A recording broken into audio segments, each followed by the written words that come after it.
Hello बच्चों, JEE mains 2025 22 जनवरी का ये क्वेश्चन है। 22 जनवरी और मॉर्निंग शिफ्ट का, राइट। 2025 में मॉर्निंग शिफ्ट में क्वेश्चन पूछा था। देखो क्या कह रहा है, इनकरेक्ट स्टेटमेंट बताना है, राइट। इनकरेक्ट स्टेटमेंट, वो कह रहा है प्रोपीन शोज ज्योमेट्रिकल आइसोमेरिज्म। अब पहले तो प्रोपीन की स्ट्रक्चर क्या होगी, ये देखो। अब ज्योमेट्रिकल आइसोमर शो करने के लिए ये दोनों हाइड्रोजन यहाँ जो लगे हैं ना, डबल बॉन्ड होता है वो तो ज्योमेट्रिकल सेंटर है। पॉइंट ये है, डबल बॉन्ड जहाँ लगा होगा वो हमारा ज्योमेट्रिकल सेंटर होगा। इस सेंटर के अराउंड अगर हम इन ग्रुप को ऊपर और नीचे की तरफ रोटेट करने की कोशिश करें, ये जो लगे हुए हैं, तो उससे जो बनने वाले होते हैं उन्हीं को ज्योमेट्रिकल आइसोमर बोलते हैं, राइट। तो अब वो बोल रहा है कि इस डबल बॉन्ड वाले कार्बन पर आप देखो, तो इस साइड एक तो हाइड्रोजन होगा और एक कार्बन लगा ही है, तो दो ग्रुप तो ये अलग अलग हो गए। कार्बन मतलब CH3, तो दो ग्रुप तो ये अलग अलग हो गए। लेकिन इधर दोनों ग्रुप सेम है, तो ये रोटेट करोगे तो कुछ चेंज नहीं आएगा।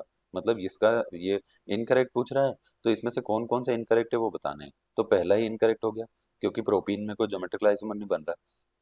दूसरा देखते हैं, trans isomer has identical atoms और groups on the opposite side of the double bond. तो देखो अभी हमने बात की थी डबल बॉन्ड जो है, इसमें अगर सेम ग्रुप सेम साइड तो सिस बनता है और सेम ग्रुप अपोजिट साइड तो ट्रांस बनता है।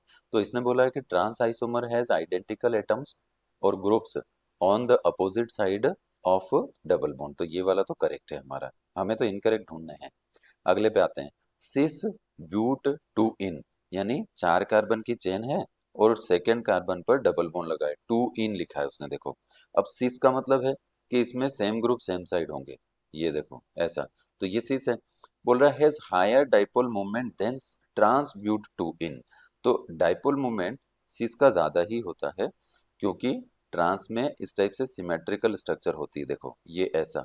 जैसे हम अगर कहें कि यहाँ पे ये जो CH3 ग्रुप है इसका डोनेटिंग नेचर होगा, तो इसका जो एक तरह का मूवमेंट है इलेक्ट्रॉन का वो इस साइड आएगा, तो इस वाले का भी इसी साइड आएगा।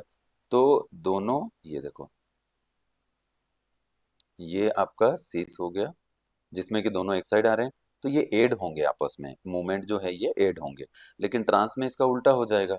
ट्रांस में अगर मैं ऐसा लिखूं, तो एक CH3 उधर ऊपर और एक नीचे, अगर ऐसा होगा तो इसका मूवमेंट इधर और इस वाले का इधर, तो ये दोनों एक दूसरे को कैंसिल कर सकते हैं, राइट।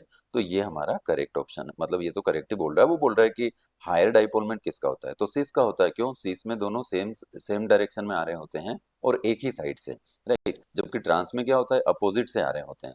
ट्रांस का जैसे इसके ऊपर वाले ऑप्शन में वो बोला कि अपोजिट डायरेक्शन में हो तो ट्रांस होगा। तो ये जो कार्बन कार्बन CH3 आपको दिख रहे हैं, ये अपोजिट जाएंगे तो इनका जो मोमेंट है वो एक दूसरे में ऐड नहीं हो पाएगा, राइट। तो इसका मोमेंट कम। अगले पे आते हैं, ये बोल रहा है 2 मिथाइल ब्यूटेन है, इसके दो ज्योमेट्रिकल आइसोमर बनते हैं। तो देखो कितने कार्बन है, चार कार्बन है, ठीक है। ये लो। अब बोल रहा है कि सेकंड नंबर पर इन है और बोल रहा है 2 पर मिथाइल है, तो 2 पर मिथाइल भी लगा दिया हमने, ये लो।